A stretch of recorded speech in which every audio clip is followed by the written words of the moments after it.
Welcome to the Learning Pines YouTube. We hope this video helps. You start with the car on and the infotainment system active. This ensures menu changes save. Once the display is awake, press Menu or Settings, then open Bluetooth. You want to see the paired device list. Touching it immediately shows connected and paired entries.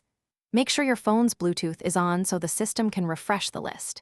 If you see several devices, identify the grand I10 pairing by name. Now tap the device you intend to remove to reveal options. You've selected the device. Now choose Remove or Delete from the Options menu.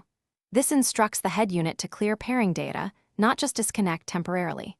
When prompted, confirm the deletion so the system purges stored PINs and profiles. Make sure you don't accidentally delete a device you still need. If you do, you'll have to repair later. Once removed, the infotainment may refresh the list automatically. If it still shows, go back one screen and reopen Bluetooth to verify removal. You finish by confirming the device no longer appears. If it still shows, restart the infotainment or cycle the car ignition. That forces the system to rebuild its cache. Next, on your phone, select the car and choose Forget or Remove to stop auto reconnect. If deletion fails repeatedly, you may need to reset Bluetooth settings on the head unit. This clears all pairings and solves corrupted profiles. As a tip, check for software updates before a reset, since updates can fix persistent Bluetooth bugs. Thanks for watching.